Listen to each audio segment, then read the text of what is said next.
उपखंड क्षेत्र की आधी पंचायत समिति क्षेत्र में ग्राम पंचायत बिरासना के ग्राम शंकरपुरा में रविवार को तृतीय दिवस की श्रीमद् भागवत कथा संपन्न हुई। उससे पहले यजमान मूलचंद श्री नारायण रामकरण विश्राम सुवालाल भोलूराम रतनलाल गिरिराज विनोद बाबूलाल बढ़िया और हरफूल गुर्जर सुखराम गुर्जर मुकेश गुर्जर ने सहपत्नी और समस्त परिवार जनों सहित श्रीमद् भागवत कथा पौथी और कथा व्यास आचार्य ललित किशोर शास्त्री जी का पूजन किया। उसके उपरांत कथा व्यास आचार्य ललित किशोर शास्त्री ने जड़ भरत ग्रहगण संवाद भूगोल वर्णन ग्रह नक्षत्रों की स्थिति और गति का वर्णन ध्रुव चरित्र अजामिल उपाख्यान सती चरित्र शिव पार्वती विवाह और सुंदर झांकी के दर्शन कर्मयोग वर्णन चारों गृहस्थ का परम धर्म कथन वर्णाश्रम धर्म का सारांश प्यारे प्यारे प्रसंग सुनाकर श्रोताओं को भक्ति सागर में गोते लगवाए।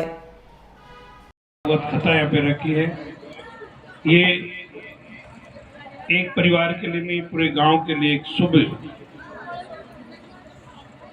मंगल की बात है। भगवान को मन से और प्रेम से भागवत कथा सुन रहे हैं, ये आप समझिए, ये आपने बहुत बड़ा पुण्य का काम। और यहाँ पे शंकरपुरा गांव में भागवत हो रही है, ये बड़ी बात है। आप लोगों ने अच्छा कार्यक्रम यहाँ पे रखा है। महाराज श्री आपको भागवत कथा का सुनने का प्रयास करूंगा। फिर से मैं आप लोगों को ये कहूंगा कि भागवत सुनकर अपने जीवन को नैया पार करने के बराबर है।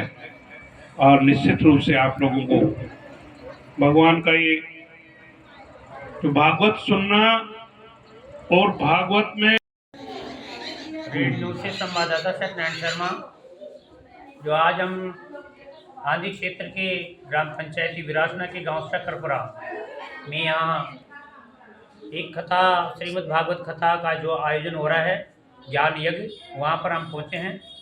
आज हम कुछ बातें या जो कथा वाचक है हमारे ललित कुमार जी शास्त्री जी, उनसे कुछ बात करते हैं।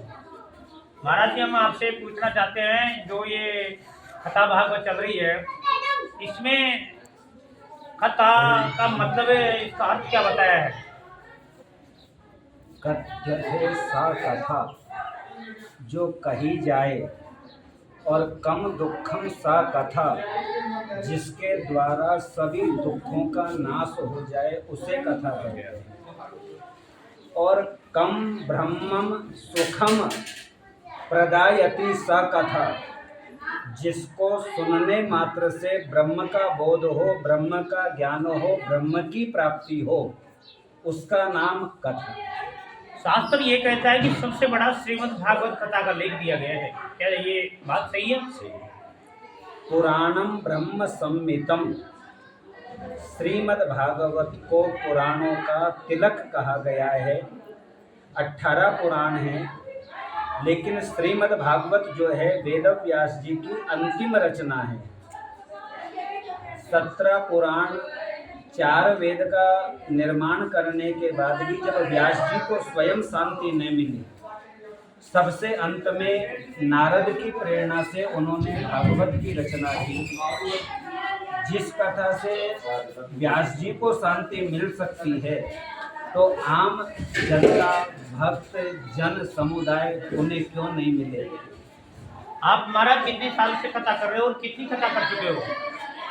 250 से ऊपर आज तक कथाएं हो चुकी है, क्योंकि मेरा केवल कथा का ही नहीं, यज्ञ, प्राण प्रतिष्ठा, अनुष्ठान, ये सारे कार्य हैं।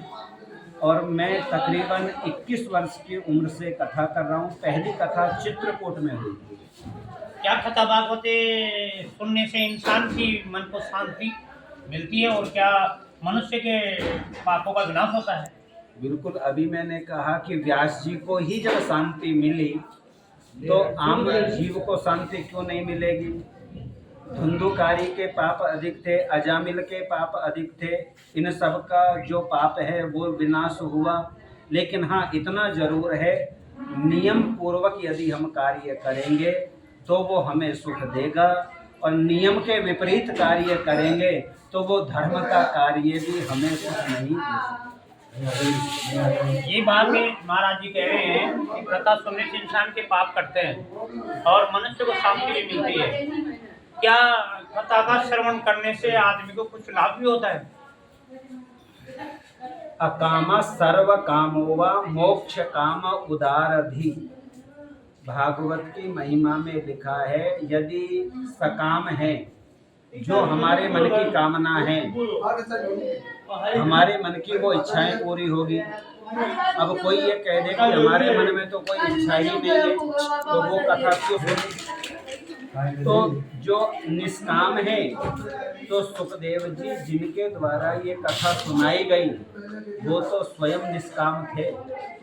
उनको भी जब इस कथा के द्वारा आनंद मिला, ब्रह्म सुख मिला, तो कामना है तो कामना पूरी करेगी, निष्काम है तो परमात्मा से मिलेगी। इस कथा का उद्देश्य। धन्यवाद। आंधी से रेड न्यूज के संवाददाता सत्यनारायण शर्मा की रिपोर्ट।